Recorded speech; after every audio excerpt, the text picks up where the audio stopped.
बिस्मिल्लाहिर्रहमानिर्रहीम अस्सलाम वालेकुम वीवर जी। आज हम बनाने लगे हैं सूप। तो ये मेरे पास चिकन है जो छोटी बोटी में मैंने कर लिया। आधा किलो चिकन है। ये साथ है सीने का हड्डी वाला।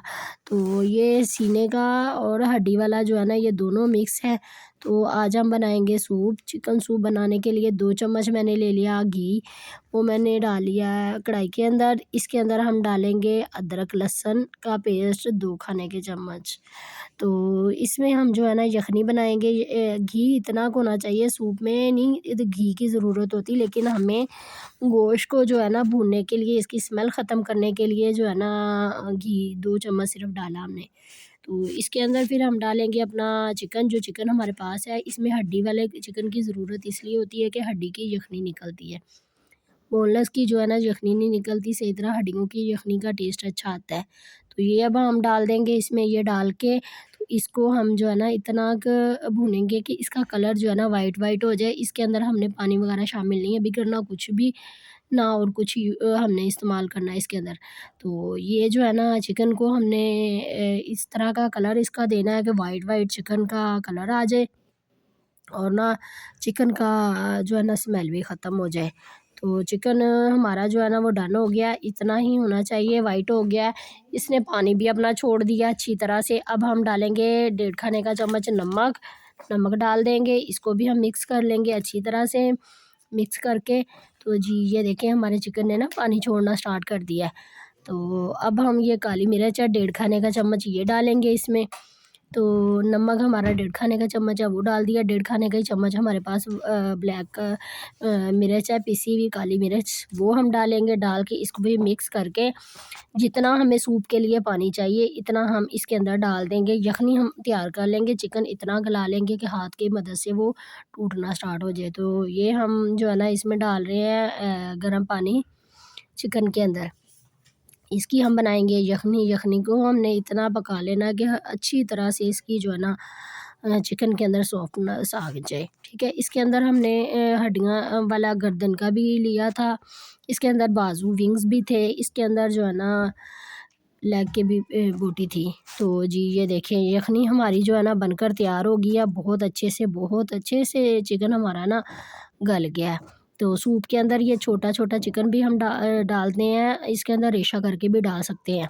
तो इसके अंदर हम सब्जियाँ भी डालेंगे जो हमारे हमने काट के रखी हुई हैं पहले की। ये बहुत अच्छी तरह से यखनी हमारी जो है ना बन गई है। अब हम इसके अंदर डालेंगे आधी प्याली कटी हुई गाजर। ये हम चाइनीज़ गाजर लिया हमने इसके अंदर डालने के लिए। दूसरी भी आजकल के तो आई हुई है वो भी डाल सकते हैं, लेकिन मैंने जो है ना इसके अंदर ये वाली डाली, मुझे ये वाली अच्छी लगती है, इसका टेस्ट भी अच्छा होता है। तो ये शिमला मिर्च है आधी प्याली मेरे पास कटी हुई, वो डाल दी है मैंने इसके अंदर। इसको भी डाल के अच्छी तरह से हमने मिक्स करना है। और ना बाकी हमारे पास है शिमला वो बंद गोभी 1 प्याली तकरीबन है, पौनी की प्याली होगी। ये हमने काटी थी, ये डाल दी है इसके अंदर।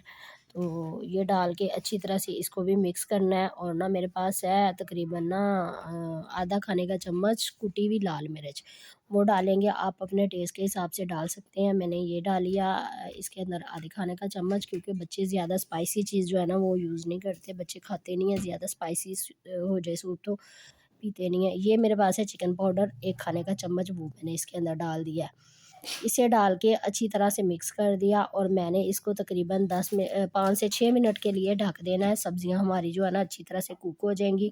अब हम इधर जो है ना उसकी स्लरी बनाएंगे कॉर्नफ्लोर की। कॉर्नफ्लोर के तकरीबन 3 चम्मच थे मेरे पास बड़े भर के, यही चम्मच जिससे मैं मिक्स कर रही हूँ यही 3 चम्मच थे भर के। इसको मैंने अच्छी तरह से मिक्स कर लेना, पानी डाल लिया अच्छी तरह से, गुठलियाँ निकाल के मिक्स कर लिया। ये 3 अंडे हैं मेरे पास, इसको फेंट लेना मैंने। तीनों अंडों को मैंने तोड़ के अच्छी तरह से मैंने फेंट लेना है। फेंट के इसको हम इसके अंदर डालेंगे। ये मेरे पास जो है ना सूप के अंदर जो सब्जियां डाली थी वो बहुत अच्छी तरह से गल गई हैं। अब हम इसके अंदर जो है ना अपना वो डालेंगे अपनी कॉर्नफ्लावर डालेंगे। कॉर्नफ्लावर जो है ना ये हमने अच्छी तरह से दोबारा से मिक्स कर लेना, क्योंकि ये नीचे बैठ जाता है। इसको मिक्स करके अच्छी तरह से हमने ना आहिस्ता आहिस्ता करके साथ साथ हिलाते जाना, साथ साथ डालते जाना। और आप अपने हिसाब से डालें कि आपको जितनी थिकनेस अच्छी पसंद है आप उसी हिसाब से डालें। सूप जो होता है ना वो ना बहुत ज़्यादा थिक अच्छा लगता है, तो ना बहुत ज़्यादा यानी कि पतला अच्छा लगता है। तो मुझे जितना चाहिए था मैंने उसी हिसाब से जो है ना इसमें डाल दिया है। तो अगर मुझे कम लगा तो फिर मैं थोड़ा-सा और डालूँगी, वरना जो है ना बहुत अच्छी यानी कि इससे जो है ना थिकनेस बन जाएगी। इसको तकरीबन 3 से 4 मिनट तक पकने देना है। ये 3-4 मिनट पक जाता है तो जो हमने अंडे 3 फेंटे थे वो अब हमने दोबारा से अच्छी तरह से इसे फेंट लेना और वो हम इसके अंदर ऐड करेंगे। इसको ऐड करके फ़ौरी हमने जो है ना चम्मच नहीं चलाना, फ़ौरी चम्मच चलाएँगे तो अंडे का जो है ना वो ख़राब हो जाएगा। वो सही सारी मिक्स हो जाएगा साथ ही, और वो उसके जो है ना वो नहीं बनेंगे जो हम बनाना चाह रहे हैं, यानी कि सूप के अंदर जो आते हैं ना उसके चंक्स वग़ैरह जो बन जाते हैं वो नहीं बनेंगे। तो ये बहुत अच्छे से ये देखिए इस तरह हम बनाना चाह रहे थे, ये बन गया है, ठीक है। इसी तरह तकरीबन अंडे को डाल लेंगे ना 1-2 मिनट बाद हम जो है ना अंडे को हिलाते हैं। तो ये मेरे पास उबले हुए 2 अंडे हैं वो काट के हम इसके अंदर डालेंगे। तो जी गाइस अब हम ना इसके अंदर डालेंगे, मेरे पास जो चिली सॉस है 3 खाने के चम्मच वो डाल दिए मैंने। तो वो डाल के मिक्स कर दिया, और साथ ही मेरे पास ये 2 खाने के चम्मच सिरका है, ये मैं डाल दूँगी इसके अंदर। इसको भी डाल के अच्छी तरह से मिक्स कर लेना हमने। और जो है ना हमने काली मिर्च और सुरख मिर्च इसमें पीसी भी कुटी भी डाली थी। ये मेरे पास 4 खाने के ही चम्मच है चिली सॉस तो डाल दी, सोया सॉस और चिली सॉस तीनों चीज़ें डाल दी हैं मैंने। तो ये डाल के तो अच्छी तरह से मिक्स कर लिया। तो चलिए हम ये डिश आउट करते हैं। इसके अंदर अंडे काट के मैंने डाल दिए हैं, सिरका है, हरी मिर्च है और चिली सॉस, सोया सॉस। तो ये देखिए हमारा सूप जो है ना बनकर तैयार हो गया है। इसके अंदर ना जो गर्दन की बोटियाँ होती हैं वो भी हड्डी वाली यानी कि अच्छी लगती हैं इसके अंदर। तो कुछ लोगों को पसंद होती हैं वो डाल लेते हैं, कुछ को नहीं पसंद होती। तो जी गाइज़ आज की मेरी रेसिपी कैसी लगी मुझे ज़रूर बताना। ये तीनों चीज़ें इसके साथ लाज़मी सर्व करते हैं। वो अपने टेस्ट के हिसाब से डालना चाहें जितनी बाद में डाल सकता है इंसान। तो आज की मेरी रेसिपी कैसी लगी मुझे ज़रूर बताना। सफ़ियान अहमद देसी पकवान को सपोर्ट करें, मेरे चैनल को लाइक, शेयर, फॉलो, सब्सक्राइब करें और आगे दोस्तों को शेयर करें। और ना मुझे आप बताया करें कि आप किस चीज़ की और वीडियो देखना चाहते हैं और मेरी किस शहर से देखते हैं। मैं इंशाल्लाह आपके लिए नई से नई वीडियो लाऊँगी। अल्लाह